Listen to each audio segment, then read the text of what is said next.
处亚热带的台湾，自古是蛇类的生活领域。提到蛇，难免让人想起它暴怒的血盆大口，以及令人生畏的尖牙。早期的台湾被蛇咬的事件层出不穷，其中最致命的就是毒蛇。我们谈到蛇毒，或先谈到毒蛇。台湾有6大毒蛇，其实可以分成2类。台湾有2大类的毒蛇，一类是叫做神经毒，像幻石蚬，它就是被咬到的时候，神经会麻痹，所以你会眼帘会下垂，它会呼吸会困难，最后是呼吸困难或死亡的。另外有一类是出血毒，那出血毒像百步蛇，百步蛇也很大，你被咬到的时候，它是出血，而且呢会浮肿，而且会疼痛。那重要是血管会破裂，一直流血流到死为止。那这是这2大类。自从法国人卡密特在1895年成功开发毒蛇血清之后，毒蛇的致命性也就不再这么绝对。也因为台湾早期在日本殖民时期就开始研究毒蛇血清，至今已掌握纯熟的制作技术。把这个毒液打到马，让马产生抗体，然后从马的血清抽出来，把一些不要的东西拿掉，留下来是有抗毒血清的。所以在50年前，我进到台大药理院硕士班的时候，就已经开始在做这种抗毒血清。抗毒血清他们会做到说，这个是特别对本溪蚬，特别对龟壳花，特别对百步蛇，他们也可以做成混合的，对出血毒，不管你是哪种毒液，毒蛇咬到出血，只要知道出血毒都有效，神经毒有效，也分成2种。那各位一定会问那我怎么知道咬到的是出血还是呼吸呀？基检处有图在那边5种毒蛇的，那对一下，原来这是龟壳花，我们就知道龟壳花的抗毒血清。所以这个也是一个选择性的用药，不是随便就打。毒蛇研究并没有止步于制造毒蛇血清，科学家总能够深入探讨，而衍生更多造福人类的研究。台湾的毒蛇研究人才辈出，也是少数被国际肯定的研究领域。而其中最承先启后的代表性人物，当推中研院院士李正元博士。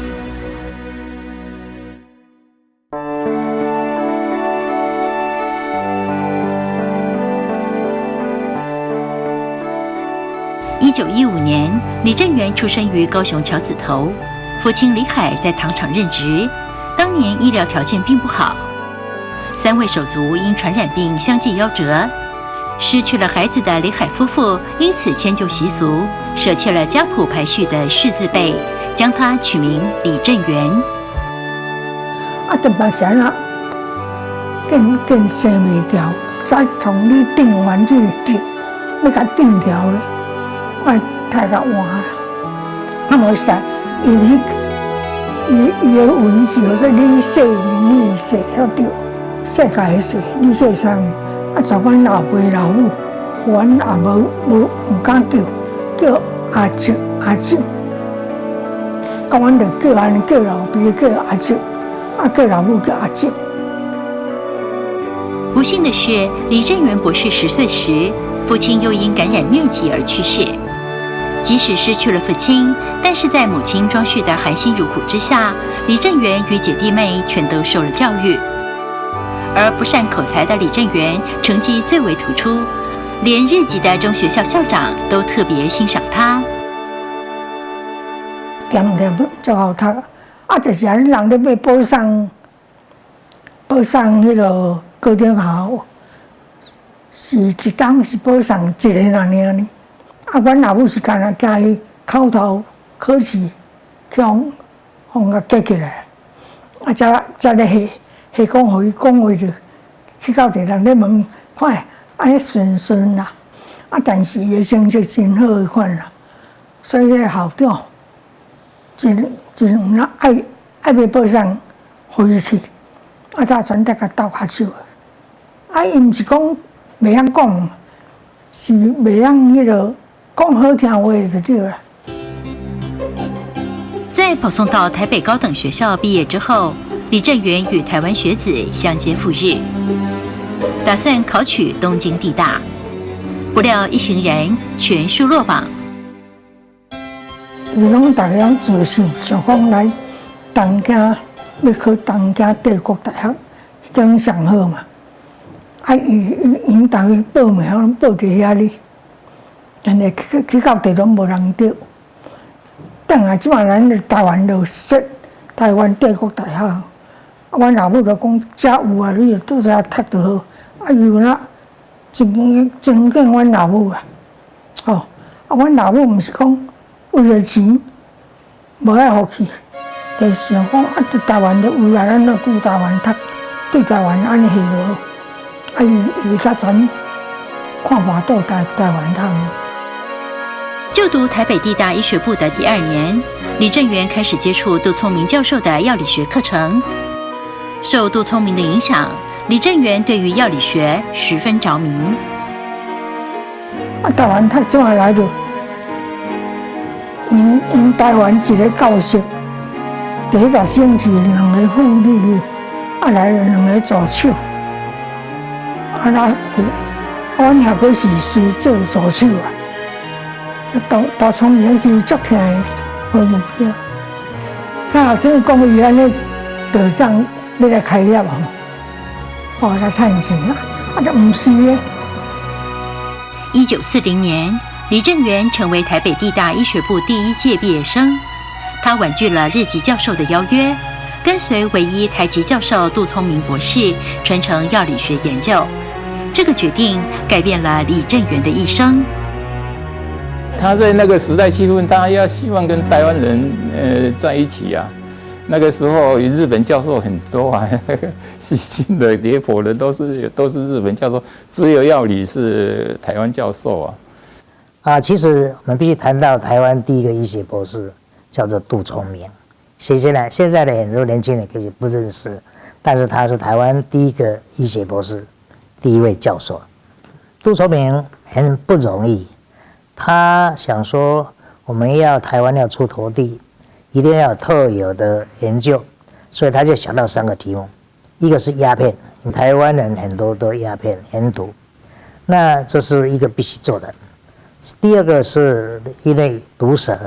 是因为台湾是亚热带地区，所以有很多适合毒蛇生长的条件。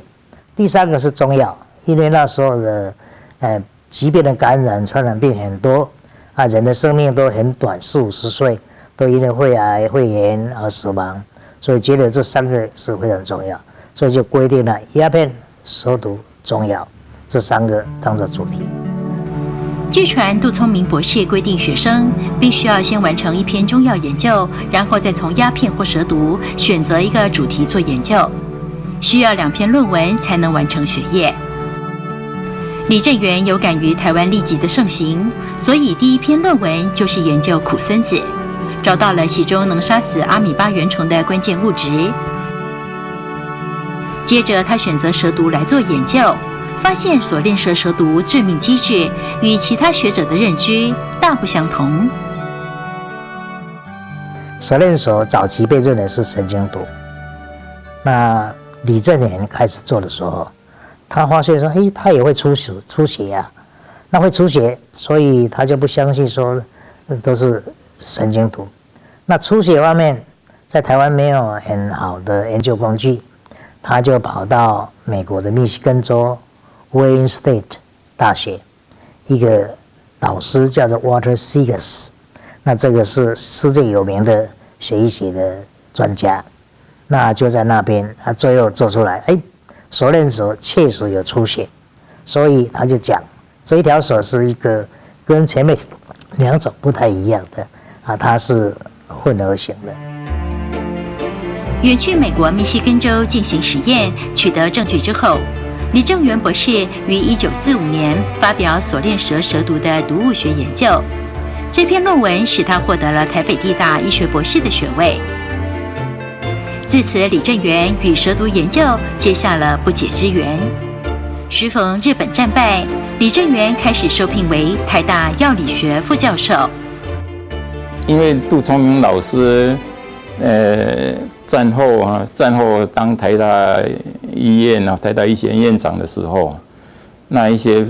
比较看不起台湾人的日本老师就不续聘了，就请他们回去啊。待台湾人好的就继续留在台湾。李正元博士于1949年升任台大医学院教授，接着便远赴美国宾州大学、英国牛津大学等海外著名学府继续研究深造。这段期间，台大药理系不只在师资人事上有所变动，也因时代更迭而转以研究蛇毒为主。杜聪明也把很多的鸦片烟毒贩用肉戒手或者是戒烟手把它戒掉，那就把它结束，减少很多。战争结束的，变成台大医学院设立了药学系。那杜聪明就觉得，药学应该去研究中草药啊，因为药里面的成分是什么，有什么作用，怎么去萃取，所以就把中药交给药学系。李正元博士回国后，在台大继续任教。由于他的启蒙恩师杜聪明博士离开台大，李正元博士自此承先启后，开始全权担负起台大药理学研究室的领导工作。杜聪明因为跟中央的理念不合，所以在1954年就跑到高雄，跟陈启川先生创立了他所谓的理想中的大学，叫高雄医学院，就是现在高雄医学大学。然后李正元就接了台大的药理学教室，鸦片不做了，中药给药学系做了，唯一留下来就是蛇毒。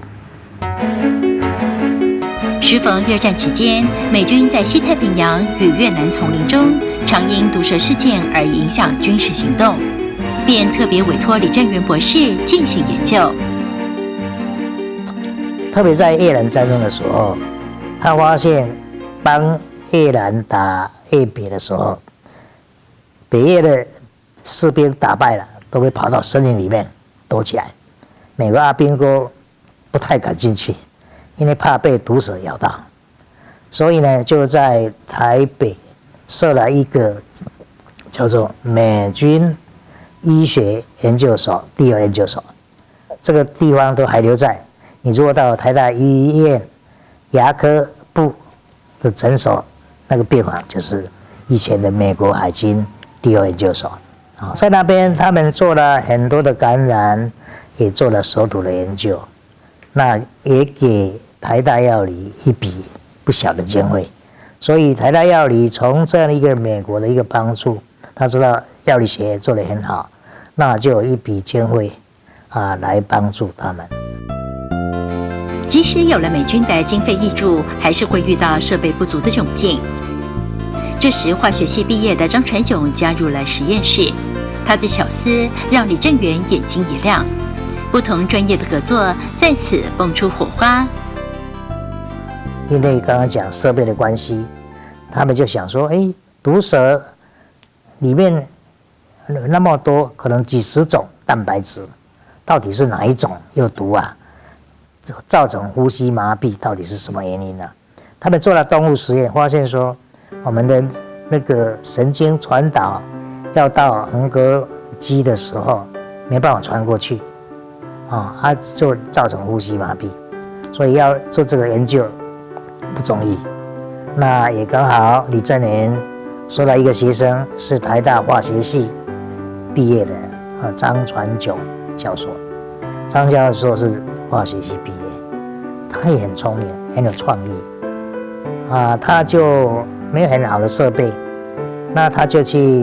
买淀粉了就把它放在拉瓶，那像在做饼一样放在一个四方形，然后就把毒液呢放在中间我们用个电极正电负电放在两边，就通电了。那大家知道蛋白质有的会向正电，有的会向负电跑，哇，这个毒液就向两边跑了，他又跑到哪里不知道，那就把这个蓝竹混做成的饼，就切成10块，他再把这10块每一块都去萃取出来，再去看看动物实验到底哪一块、第几块会造成神经跟肌肉被阻断。但是这个很凑巧雨伞蕨台湾很特有，不一定其他的国家的毒液，即使是神经毒不一定有的。那这个摄入蛋白就是能够把它结合上去，使得乙烯胆碱没办法接近，所以我们就没办法收，这个呼吸就困难没办法呼吸。那所以他的发现 alpha-beta-toxin 这个是很重要的，因为当时没有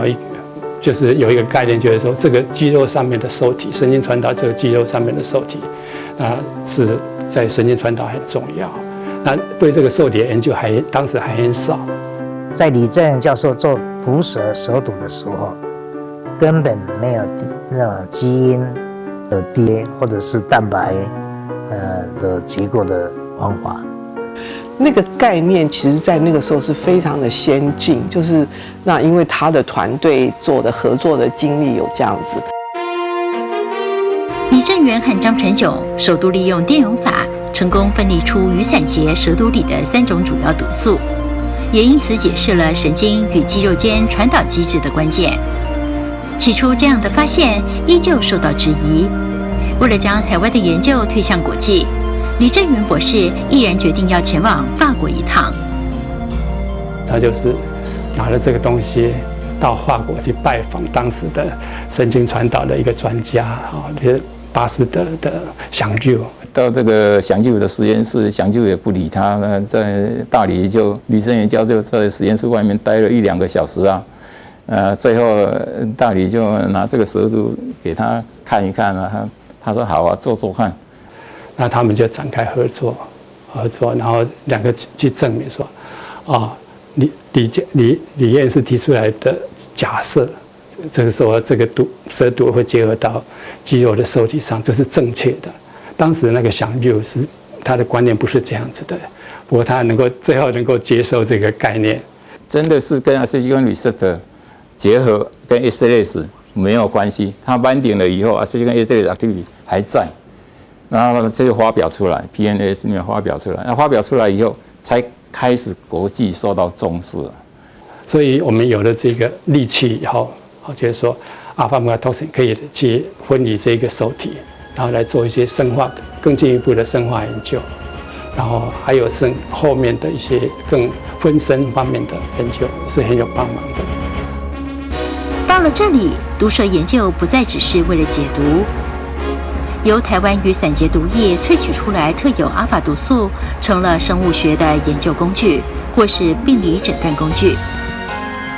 这项成绩引起许多神经药理专家的重视，纷纷要求研究合作或索取分离出的样本。而李正元博士并没有因为受到国际认同而停下脚步，他持续走出台湾，一有机会就将台湾的毒蛇研究介绍出去。既然他要把他做的东西、新的东西能够让世界的人知道它的重要性，他一定要做一些宣传的动作。那在过去时代的那种阶段，就是靠信件的往返，或者是打电话、传真，不然就是要坐个飞机到别人家去跟他登门造访这样子。他很喜欢参加国际会议。那大家也晓得，非常喜欢拍照，跟各国的这些科学家一起讨论，那秀很多的 slide。那所以我觉得李教授也真的是常常用书信的往返，或者是登门造访这样子去跟外界的国际学者来做一些联系。来说台湾有这样一个特别的毒液，跟别的神经毒不一样的只有雨伞蕨有的。所以就有想就跟他合作去做一些进一步的研究。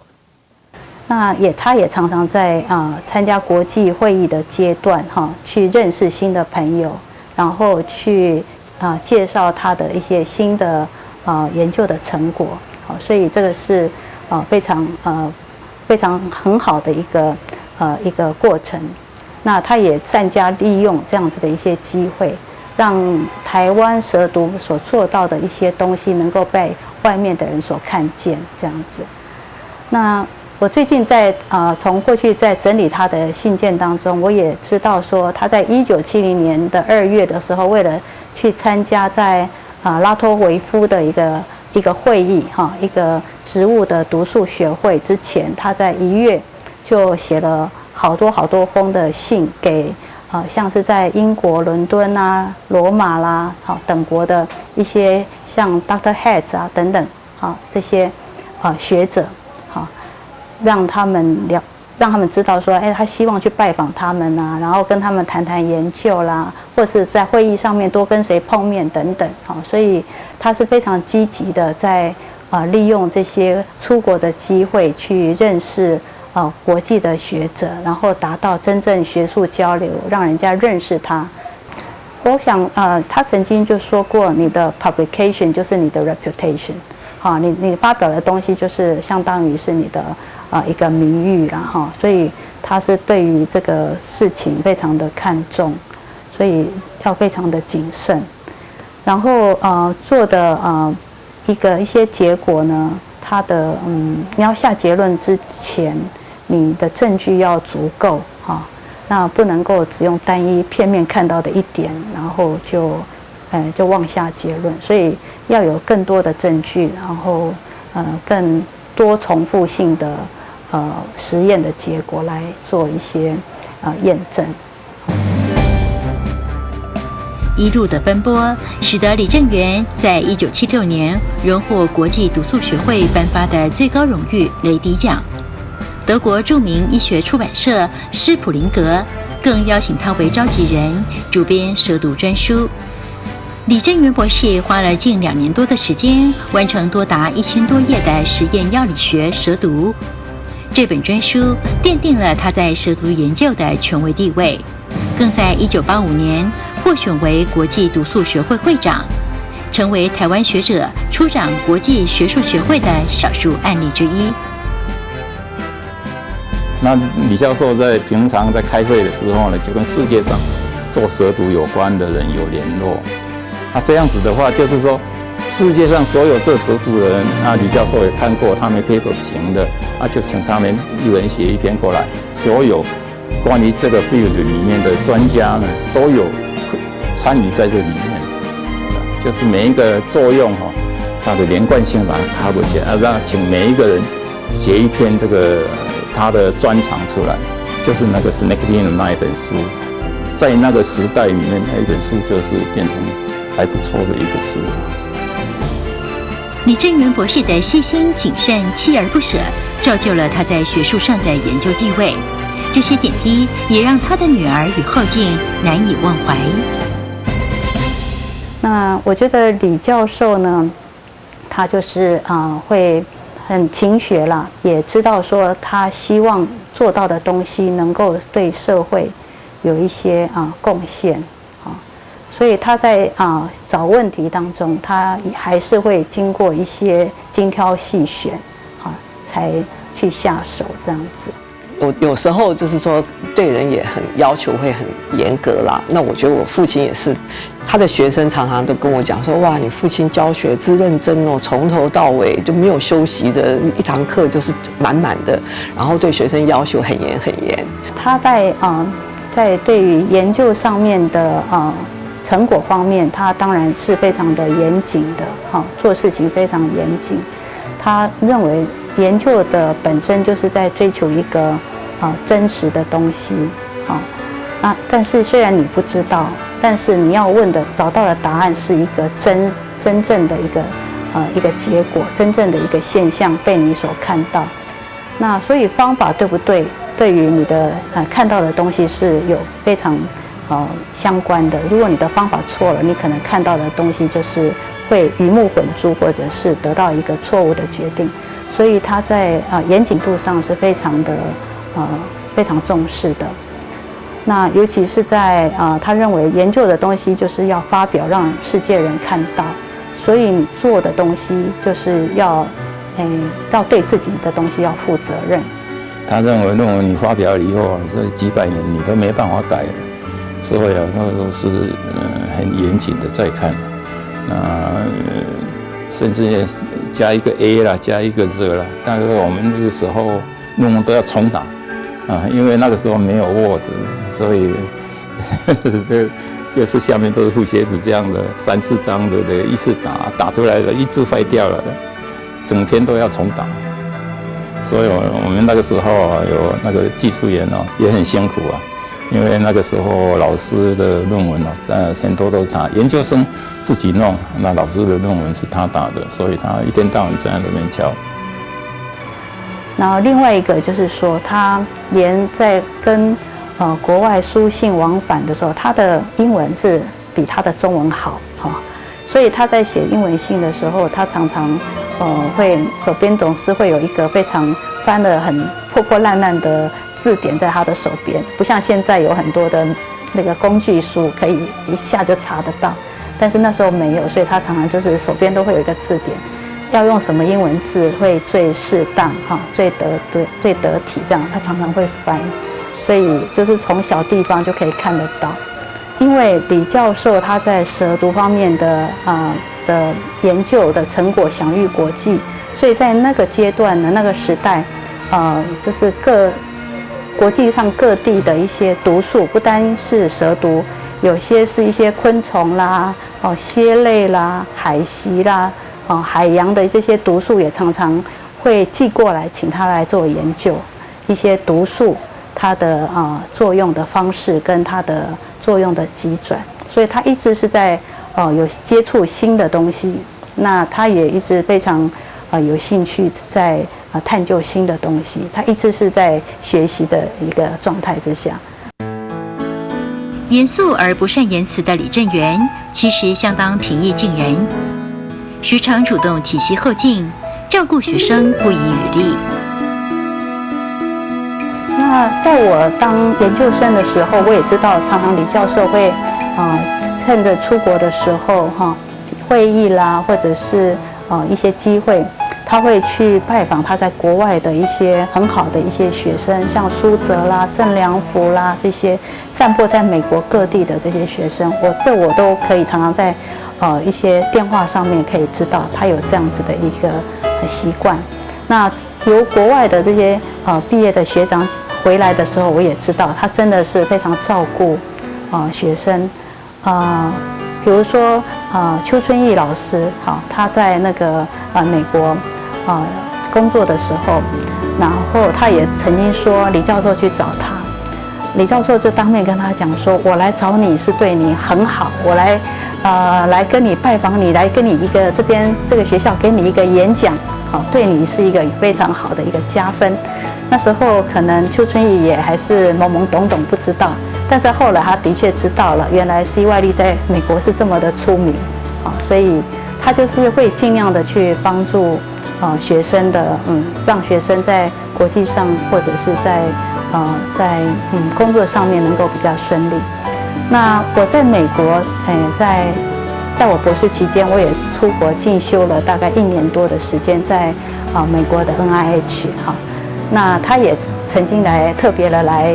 找我一次然后也跟那边的实验室庄德茂教授也一起聊天，所以就是说他不是只是让学生放牛吃草型的，他还是会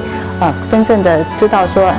你现在的工作状况是怎么样，有什么样子的需要帮助的，或者是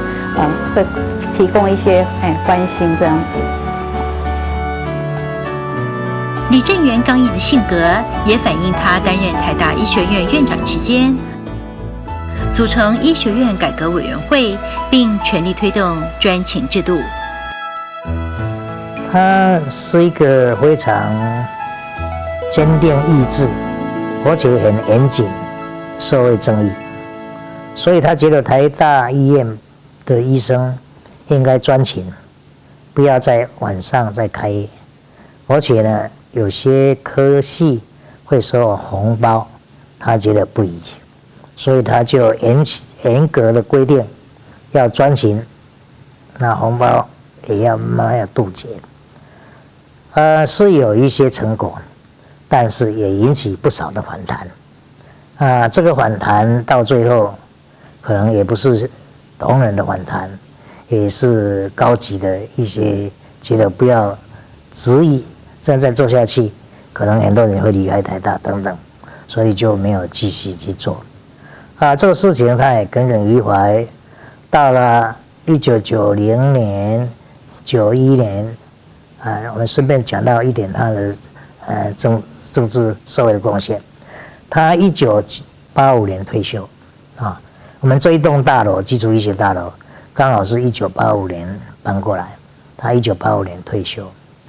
他开始关心社会问题，那也举办研讨会说，虽然他当院长的时候这个工作没有成功，但是他觉得台大在责任上对台湾来讲，这一点还是要做，所以他很固执的去说在读呼吁那他也开始关心社会的运动，这是他一到社会有一些社会游行的时候，他都会去关心。李正元博士一生致力于研究，其实他自小就喜欢摄影、歌剧、雕塑、奇石，对于艺术的涉猎相当广泛。他个人很节省我跟他出去开会的时候他就也随便捡那个东西就随便就简单的就出一下，然后 hotel 有时候我们没有 hotel， 他会叫我们去跟他睡在那旁边都有了所以那我们到 Covent Garden， 就是我们到英伦敦开会的时候他很喜欢看那个 opera 歌剧他带我们去看歌剧。去是去了，但是都是这个3棒都是坐在最后面的，是最远的地方，最便宜的，站着这样子看的。所以他喜欢看歌剧，但是他不是买那个很贵的票，很节省的一个个性。对这翕相有趣味。从我去台北，伊来台北，去就带我去，伊家己带我去上馆，另外翕一张较水的就对了。有时候会跟他一起到国际上开会嘛，他当然会找出去就蛮轻松的，就会跟我们在一起。那他在那时候就常常就憋着一个那时候是录影机他我们那个还蛮大型的录影机，他在那几年里面他就非常喜欢摄影。听说以前他就喜欢摄影，但是之后就是特别喜欢要记录每一件事情的样子。第一点，我觉得他会鼓励，比如说我第一次得到一个奖，他就送我一个很小的一个照相机，因为他觉得我很喜欢照相，他也很喜欢照相，所以他把他的喜爱的东西他也会给我，我自己也就变成很喜欢照相。然后他到旅行，他也知道说我很喜欢石雕，很喜欢艺术品，所以他每一次都会去博物馆，把他们的 catalog 会带回来给我，就也是增加我的知识，然后也会买一些小的礼物，都是雕刻的东西，或者才有一次把石头都从南美洲这样海岸捡到了一块大石头搬回来给我。木雕就他去什么印尼就是不同的地方，因为我父亲去旅行开会的时候，就也喜欢把当地的纪念品有这种雕刻处的东西，他会买回来。Rodin 的 title 叫 thinker 嘛，那我就觉得我父亲就是真的是一个 thinker， 所以我一看到他，我就会想到是我父亲这样，所以我送他也非常的高兴，有一直留着。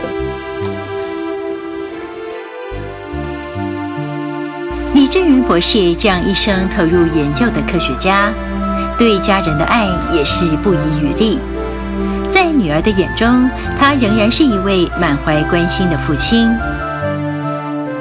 那他很严，就是说也从来不骂我们，他就会很生气，然后就自己到他的书房去了，不跟我们讲话，我们就知道说他对我们有些地方不高兴我觉得因为他的父亲很早就去世嘛所以他大概没有一个 role model， 所以他也不太知道怎么表示对我们怎么样的关怀，那个互动，我是这样想。那因为我们后来大了之后，就变成是朋友，有点像朋友这样，那他就比较容易，我们就比较容易相处。那他给我们的爱就是都是隐藏的，很少表现出来。暑假会回来看他们嘛，所以那我晚上都会回去跟他们吃饭聊天，可能都聊到很晚，11、12点，我要回去我的 condo apartment。那我就跟我父亲说啊，我都这么大了，我自己可以走回去，因为那么近。那他也没有跟我说好不好，反正我就走了。然后我突然就好像觉得有人在后面在跟踪我，我就看，哎，结果居然发现是我父亲。那我就停下来，我就跟他讲说，我自己就在前面，我马上就可以到了，就不必跟我。他一直说啊，不放心，不放心。所以这小事情就让我一直觉得说，他真的是很爱我们，可是他从来都没有讲，就是。所以现在想想，他都已经走了17、8年了，17年了，很难想象了，就是时间过得好快。这是我们就是台大宿舍的老家，我们从小就生长在这里。那爸爸妈妈对这个家也很有感情。那还有一个桂花树，很香很香。我每次还有一棵很大的芒果树，我爸爸都会去采那个青芒果，然后我们大家就会享受那个果实。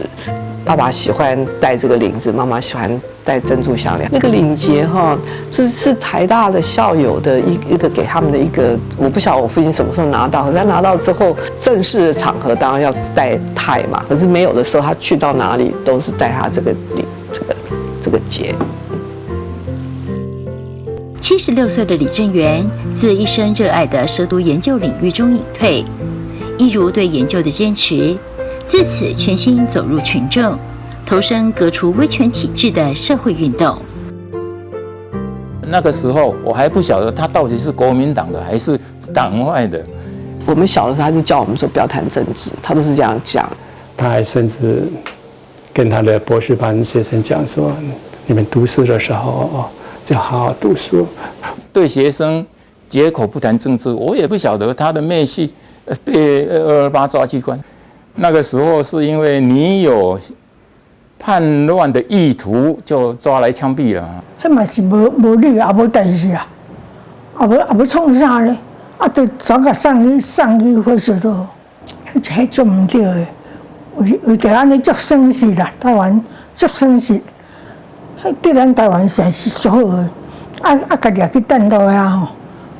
啥物足无理，嘛无法度啊。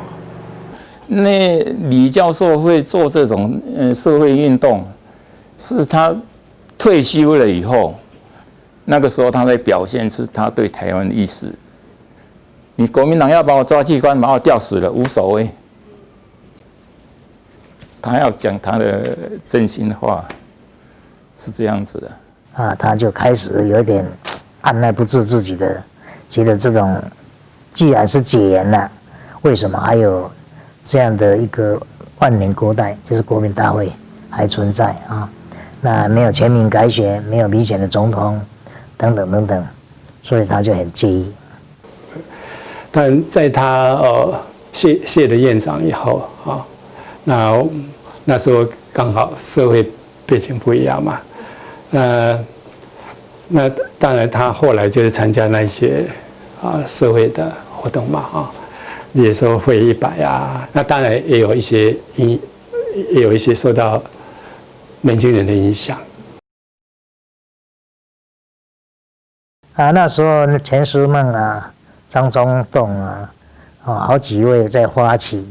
废除刑法100条的，那就想说，如果李正元能够加入废除100条的发起人，那不是很好吗？所以那个詹昌全，工会的詹昌全，就带陈思梦来找我，要我介绍李正元，因为大家都觉得李正元是大佬，其实是大佬了，李正元还是大我30岁啊，对不对？所以他们更年轻，不太敢直接见李正元，要我介绍，所以他们谈了1个多小时，最后李正元就签了，他是发起人。曾经历228事件与白色恐怖时期，眼见自己的妹婿与好友蒙受不白之冤的李正元，深知当时的惩治叛乱条例与刑法100条对整个国家社会的危害，于是，在1991年加入100行动联盟，为废除恶法而奋斗。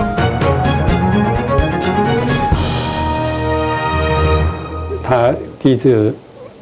出来的时候，走出这个校园，然后出来到关心社会的时候，就是我们邓泽明老师，还有我们工卫的几位老师，还有包括我在里面，就是找他一起去土城啊，去土城探那个郭背宏跟李应元啊。1990年，那个李应元还有郭背宏，他们2位算是台独联盟的主席、副主席，前后被抓关到土城看守所。我们写了卡片，想说李正元大概不会去吧，就请他在卡片上问安就好。我说李教授，你要不要签一下？他说签这个做什么？我说要去土城看李应元跟郭背宏。他就说那我可不可以去啊？我说当然，你要去的话，当然非常欢迎了，所以他答应去。那我就联络那时候的洪其昌立委，就到土城去看李应元。去看李应元，这个消息就很多的报纸都出来了，一发榜出去，有这种台大医学院的前院长，又是中央研究院的院士，跑到土城去看他的校友，哇，这个事情就大了。所以就加入100联盟的发起以后，就开始有一系列的活动，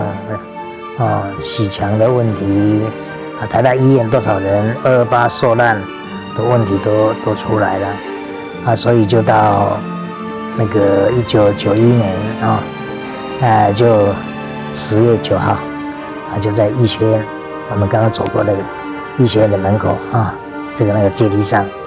就坐在那边那到10号是一个非抵抗的抗争这个当中当然也有李登辉总统派张昭鼎他的国策顾问来关心，到底既然李登辉是民选总统了，你为什么还在抗议这个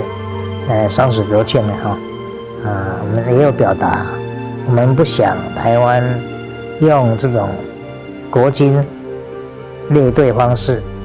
来军人执政的那种感觉的勾芡不是那么好，那表达抗议，而且对刑法100条还存在，这个会加人死罪那这样是不对的，所以很多海外的学者都不能回来，像李应元，他是台大工卫毕业，台大医学院聘书都花了2年，他不能回来第2年他是四闯看看，闯进来还是被抓，所以在那个时代100条其实是还算是戒严的一个最后的一条了，所以国联1992年就把刑法100条经过修改，形同冻结了。1992年，李正元院士创立台湾医界联盟，希望透过医界的自我要求，提升对社会公益的责任，内涵广及医界救人济世的传统，维护台湾人权，并以专业知识督促医疗、教育及环保政策，提升临床医学的发展水准，增进医疗的伦理及文化。另外一个就是医盟，医盟的时候，那时候医盟要组成的时候不是那么简单的，那时候的警备上面的非常 monitor 非常厉害我那时候听说要包围那个中泰宾馆，我们医盟成立的时候，是我跟载着邓老师到他的老宿舍去，载他去参加中泰宾馆的医学联盟的成立大会，那时候很紧张。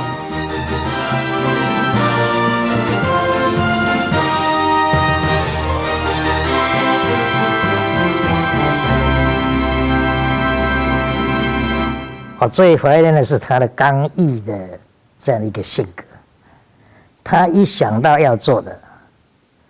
而且他认为是对的，他绝不放弃。因为李院长是非常严谨，就是能够找到问题的所在。从那边就学习到说，李院长确实不一样。我觉得他是一个言行和一致的人，他很诚恳。虽然他不会常常来找你谈话聊天，我那个是足听话的啦，拢为人设想，伊拢唔敢要咁批啦。那我从我父亲学到最重要的一点，就是一个成功的研究工作需要一个团队，不是一个人可以做得出来的。然后他也告诉我说，你要追求你喜欢做的东西，你一旦做了，你就要去爱它，做它，把它做到最好。李正元院士的一生，从不断解开蛇毒奥秘，开创医学与生物研究的新领域，到发挥医德操守，致力解除毒害医界的红包文化。晚年更投身社会运动，诉求解除刑法100条的思想危害，也希望促使台湾迈向民主与新生。要说他是台湾医学界的知识良心，李正元院士当之无愧。